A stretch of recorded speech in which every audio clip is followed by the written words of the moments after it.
It's strange, the weight of a secret. It isn't loud or violent. It's a quiet, heavy thing that settles in the space between heartbeats. My hands didn't tremble when I found it. There was no gasp, no sudden shock. Just a cold, still certainty that spread through me as I sat on the floor of my mother's attic, the scent of cedar and forgotten things filling my lungs. The diary was small, leather-bound, tucked inside a box labeled Christmas ornaments. She had hidden in plain sight a truth disguised as joy, and as my thumb traced the faded gold letters of her name on the cover, I heard the lock on the life I thought I knew click open. I was 28 years old, and I was about to meet my mother for the very first time. My childhood was a beautiful, well-managed performance, and my mother was the brilliant director. Our house was always pristine, a showcase of tasteful furniture and coordinated colors. I remember her tucking me into bed, her hands cool and soft on my forehead, her voice a gentle melody as she read me stories of princesses and brave knights. She was my entire world. My father was a softer, quieter presence, a man who showed his love through action fixing a broken bicycle chain, patiently helping me with math homework at the kitchen table late into the night. He was the steady ground, and she was the beautiful sky. We were a portrait of the perfect family, the kind you see in framed advertisements. But portraits are just surfaces. They don't show the cracks in the frame, the slow warping of the wood underneath. I remember once I drew a picture of the three of us. I gave my father a bright red crayon for his shirt, and my mother gently took it from my hand. "No, sweetheart," she'd said, her smile not quite reaching her eyes. "Blue is a much better color for him. It's more respectable." It was a small thing, a nothing thing, but I remember the faint flicker of something in my father's eyes. Not anger, but a deep, profound resignation before he nodded and agreed that blue was just fine. That was the first tiny fault line I ever saw, though I was too young to understand what it meant. Our love was real, I still believe that, but it was built on a foundation I couldn't see. A foundation my mother had carefully constructed and controlled. I lived my entire life inside the beautiful, gilded cage she had built for all of us, never once thinking to look for the key. The first real crack appeared not with a bang, but with a phone call. I was 25 and my father had been sick for a few months. Nothing the doctors could clearly define, just a slow fading. I was at their house, helping him sort through his old law books for donation. He was quiet, more so than usual, his fingers tracing the embossed titles with a strange tenderness. His phone rang and he answered it, his voice warm. "Hi, my love." It was my mother. I couldn't hear her words, just the rapid, sharp tone of her voice through the receiver. His face, which had been so animated a moment before, just closed. The light went out of his eyes. "Yes, of course," he said, his voice flat. "I understand. I won't be long."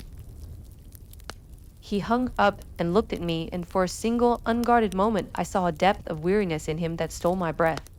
"Your mother reminds me I have a prior commitment. At charity board meeting, she says I cannot miss." He tried to smile, but was a ghost. "She's right, of course. It's important for my firm's image." I felt a hot spark of anger in my chest. "Dad, you're exhausted. Tell her you're staying home. She'll understand." He just placed a heavy hand on my shoulder. "You have a good heart." But some battles he didn't finish the sentence. He just shook his head, collected his coat, and left me standing there in a room full of silent books. That was the moment. The moment I saw the cage not as a beautiful home, but as a prison he had willingly inhabited for decades. The trust I had in my mother's perfect judgment, it didn't shatter, but it fractured. And once a crack like that appears, the whole structure is doomed. My father's decline after that was swift and brutal. It was as if that small act of defiance, of even considering staying home, had broken some fundamental rule of their marriage, and his spirit couldn't recover. The doctors called it a rare aggressive form of neurological degeneration. I called it a broken heart. In his final weeks, he was often confused, his memories tangled. My mother was the picture of efficiency, coordinating nurses, managing his medications, her grief displayed like a perfectly chosen accessory. But one night, when it was just the two of us in his hospital room, he gripped my hand. His eyes were clear, lucid in a way they hadn't been in months. "The ledger," he whispered, his voice raspy. "In the safe. The blue one. Don't let it." Then the clarity faded, and he was gone again, lost to the fog. He passed away 2 days later. The world became a blur of black clothes and casseroles and quiet voices, and through it all, my mother was a marble statue of grace. She handled the funeral, the will, the countless condolences. The will was simple. Everything, the house, the investments, the life insurance, it all went to her. It's how we always planned it, she told me, her eyes glistening with unshed tears. To take care of the survivor. I had no reason to doubt her. I was drowning in my own grief. But I remembered his words. The ledger. The blue one. I waited a month. The silence in my childhood home was now a physical presence. I told my mother I wanted to help her with Dad's financial files to ease her burden. She waves a dismissive hand. It's all handled, darling. Don't you worry. But I did worry. One afternoon, while she was at her weekly salon appointment, I went into his old study. The safe was behind his favorite painting, a landscape of the sea. I knew the combination. It was my birthday. The door swung open. There were stacks of documents, bonds, insurance policies, and there, at the back, was a slim, blue, fabric-bound ledger. I opened it. It wasn't a ledger of money. It was a ledger of a life. Page after page, in my father's meticulous handwriting, were lists. Told her I preferred the Italian restaurant. She chose the French. Outcome argument for 3 days. Lesson. Do not express preference. Another entry. Mention wanting to visit Alex at college for the weekend. She developed a sudden migraine. Outcome stayed home. Lesson. My presence is an inconvenience. It was a chronicle of surrender, a map of a man systematically erasing himself to maintain peace. The final entry, dated just a week before he got sick, read, she has suggested merging my firm with her brother's company.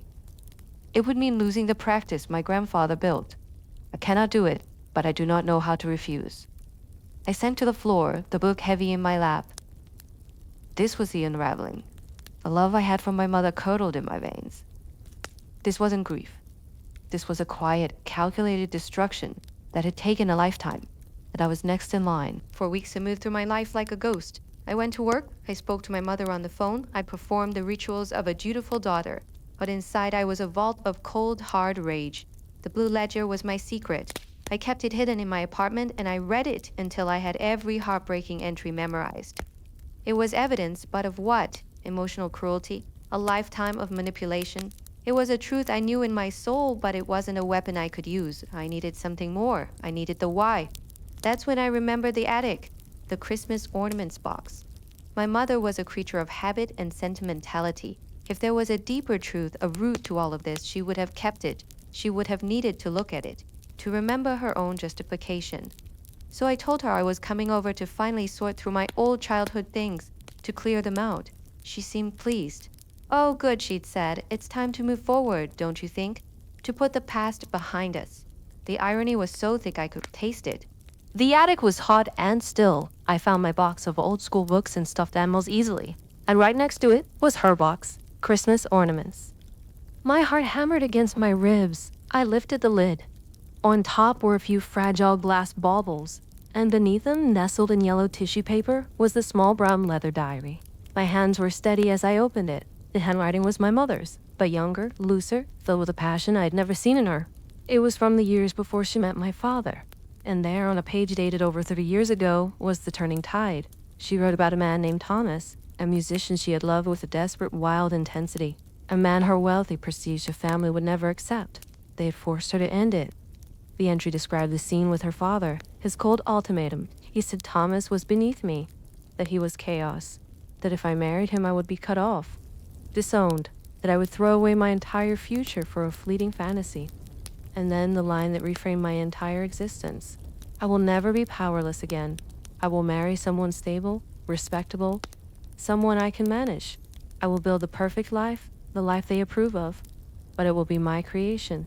I will be the one in control. Always. I closed the diary. The pieces clicked into place with the finality of a tomb sealing shut.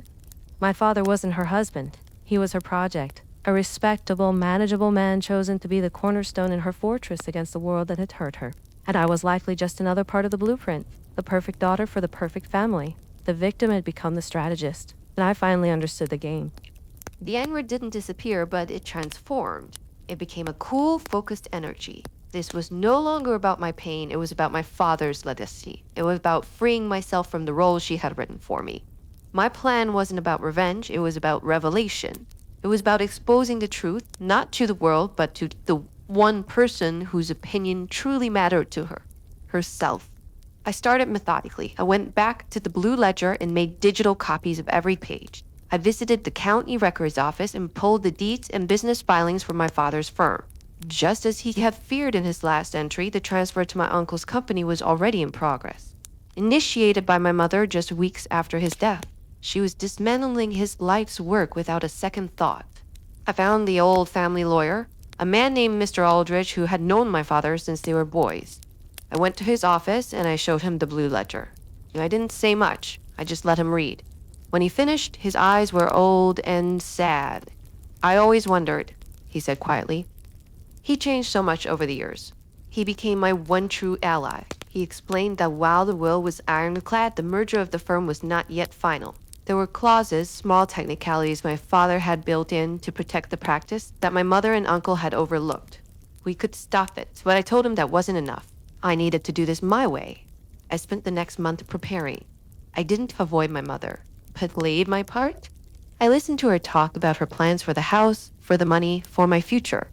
She started making suggestions about my job, my friends, the small apartment I'd love. The pattern was so clear to me now. She was beginning her work on me. But I was no longer raw clay for her to mold. I was marble, and I was ready. I invited her to my apartment for dinner. I told her I wanted to cook for her, to finally talk about the future. She arrived, perfectly dressed, a faint, approving smile on her lips as she looked around my small but tidy living space. We made small talk over the meal I'd prepared.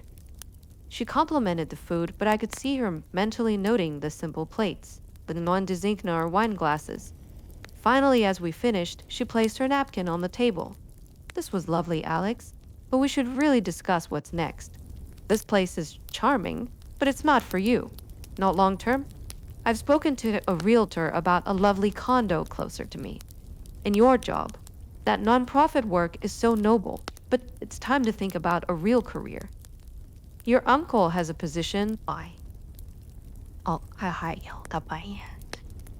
"No matter." She blinked, the smile frozen on her face. "I'm sorry?" I said no. My voice was calm, flat. I reached beside my chair and placed two items on the table between us, the blue ledger and her brown diary.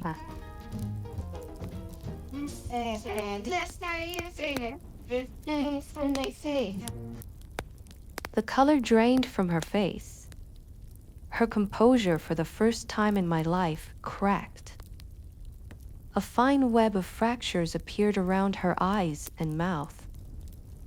"Where did you get those?" she whispered, her voice tight. "I found them," I said simply, "after Dad died. He led me to the ledger, and the ledger led me to the diary. I let the silence hang in the air for a moment. I know about Thomas." She flinched as if I'd struck her. That was a lifetime ago. It has nothing to do with... "It has everything to do with us," I interrupted, my voice still quiet but firm. "You married Dad not because you loved him, but because you could control him. He wasn't your partner, he was your project. A respectable, stable man to build your perfect, fortified life against the parents who hurt you. You managed him.